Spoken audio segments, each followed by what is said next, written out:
Salut tout le monde, j'espère que vous allez bien. Aujourd'hui, on va parler du programme spatial le plus célèbre de l'histoire, la mission Apollo 11. On n'oublie pas le petit like si la vidéo vous plaît, et aussi de vous abonner pour soutenir la chaîne. Merci d'avance pour votre soutien, et bon visionnage.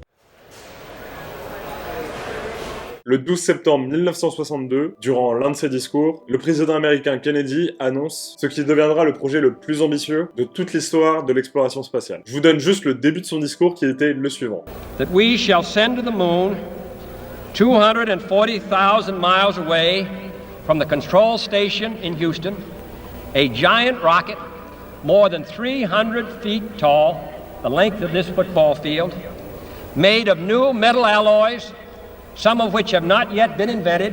Bon du coup, en quoi consiste cette mission? Évidemment, il y avait un enjeu politique, car oui, à ce moment, nous sommes en pleine guerre froide entre les États-Unis et l'URSS. Et les Américains veulent montrer au reste du monde leur leadership et leur supériorité sur l'Union soviétique. Les États-Unis vont créer toute une communication autour de l'équipage et de tout ce qui concerne la mission. Cela va permettre de créer un véritable engouement autour de cette mission. Les différentes missions vont justement être retransmises en direct à la télévision, contrairement aux soviétiques qui eux ne prennent pas ce risque et qui annoncent leur succès seulement une fois qu'ils sont atteints. Mais dans tout ça, il y avait aussi un aspect scientifique. Les astronautes avaient plusieurs objectifs. Collecter des échantillons d'atmosphère, prélever divers matériaux lunaires, aussi d'étudier le sol lunaire, et enfin d'installer des instruments à la surface de la Lune. La mission Apollo 11 correspond donc au 11e volet du programme Apollo lancé par la NASA. Et oui, 11 parce qu'avant ça, il y a eu plusieurs missions préparatoires, visant notamment à développer le lanceur de la fusée, et aussi de tester les différents éléments pour que tout se passe bien le jour J. C'est donc la mission la plus importante du programme, parce qu'elle est censée concrétiser toutes les recherches menées jusqu'ici. L'équipage est sélectionné en 1967,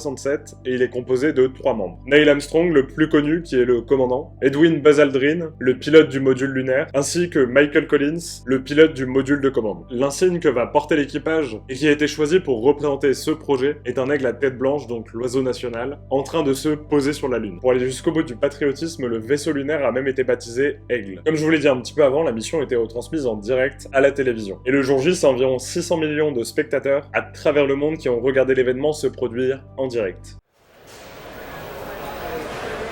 La mission Apollo 11 a duré exactement 8 jours, 3 heures et 18 minutes. Oui, la précision avant tout, c'est très important. Et elle s'est déroulée entre le 16 et le 24 juillet 1969. Cette expédition, elle est composée de 7 grandes étapes que je vais vous décrire une à une. Tout d'abord, la première étape, le lancement de la mission qui a eu lieu le 16 juillet 1969. Les astronautes se sont levés dès 4 heures du matin pour être prêts à partir à 6 heures du matin. La fusée a décollé à 13h12 depuis la Floride. Le lanceur, qui pesait quand même plus de 3000 tonnes, ça fait quand même l'équivalent de 18 baleines. N'hésitez pas à m'appeler si vous voulez des petites équivalences toutes pourries. Mais revenons à notre lanceur, qui s'est lentement élevé dans le ciel sous les yeux ébahis de plusieurs milliers de personnes qui étaient venues sur place pour voir l'événement. 12 minutes plus tard, le vaisseau était placé en orbite autour de la Terre. La deuxième étape consistait à mettre la capsule spatiale en orbite lunaire. Et cette étape, elle a quand même duré 3 jours. Une fois en orbite lunaire, l'équipage a eu le temps d'examiner le site d'atterrissage prévu par la NASA. La troisième étape consistait à séparer le vaisseau en deux. D'un côté, la capsule de commande pilotée par Michael Collins, de l'autre, le module avec à son bord Neil Armstrong et Buzz Aldrin, qui ont pu engager leur descente vers la surface lunaire. La quatrième étape a lieu le 20 juillet. Les 2 astronautes ont procédé à des préparatifs minutieux en vue de leur sortie dehors. Comme je vous l'ai dit, à ce moment précis, c'est à peu près 600 millions de personnes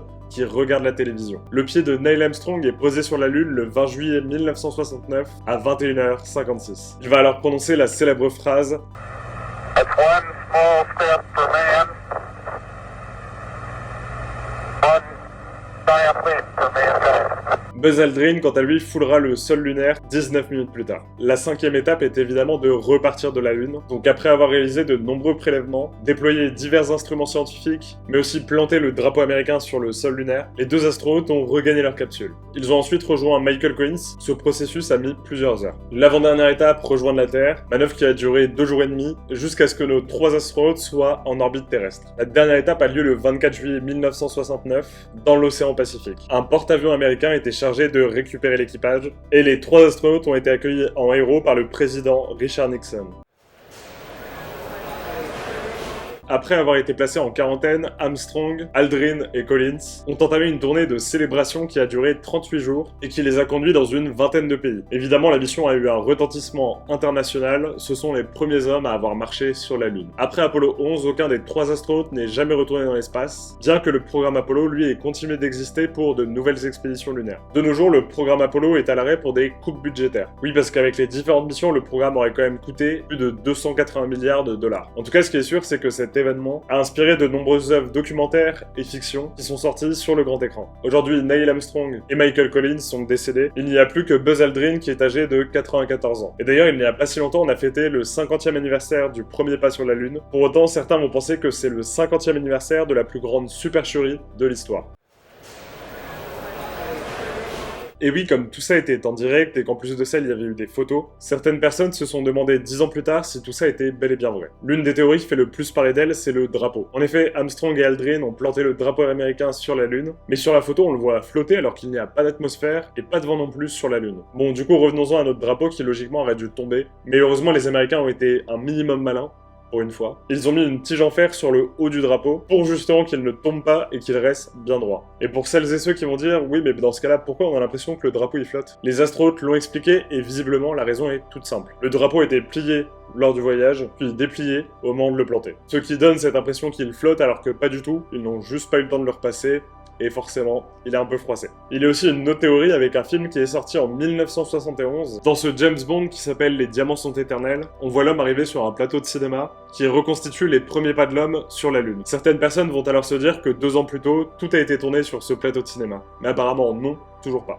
Et d'ailleurs, un cinéaste français, William Carell, s'est amusé à faire un faux documentaire. Il a fait comme si la mission Apollo 11 était totalement fausse et que tout avait été inventé de A à Z. Il a reproduit un tournage studio du premier homme sur la Lune, tout en interviewant plusieurs personnes de l'époque, sans dire que ce serait pour un documentaire totalement mensonger. Les gens vont donc raconter l'histoire réelle qu'ils ont vécue, mais Carell va tout modifier au montage pour leur faire dire ce qu'il veut. D'ailleurs, il y a même un extrait où Buzz Aldrin avouerait qu'aucun homme n'a jamais été sur la Lune. Évidemment, il ne l'a jamais dit, et Carell a avoué que c'était toute la magie du montage. Et d'ailleurs, petite question, ça m'intéresse. Vous, est-ce que vous croyez en certaines théories sur la mission Apollo 11 ? Vous de me le dire en commentaire. En tout cas, j'espère que vous avez aimé découvrir ou même redécouvrir cette mission et que la vidéo vous a appris des choses. Si c'est le cas, n'oubliez pas le petit like et l'abonnement à la chaîne qui me soutient énormément. On se retrouve dans 2 jours pour une nouvelle vidéo découverte. D'ici là, prenez soin de vous. Allez, ciao!